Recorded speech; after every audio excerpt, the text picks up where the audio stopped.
Hello, everyone. Welcome back to the podcast. I'm your host, Manju. And today we are diving into something that feels like a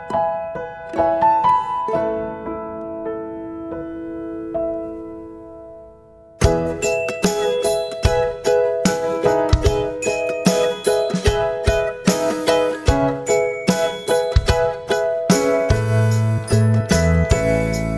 shapes our daily lives, the food that connects us to our roots,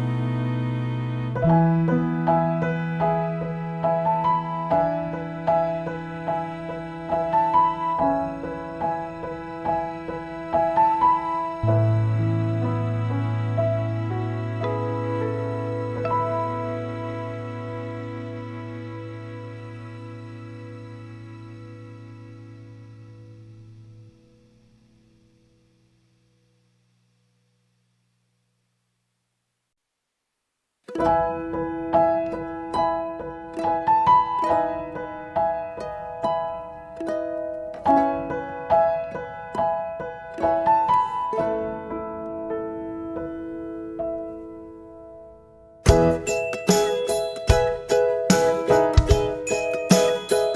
food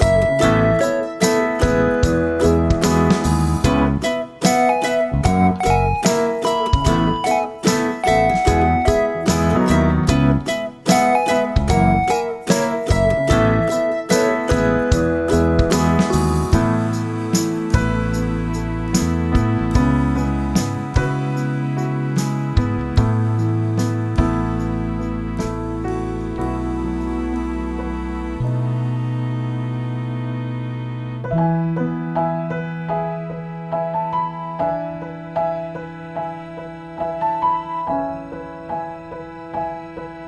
reminds us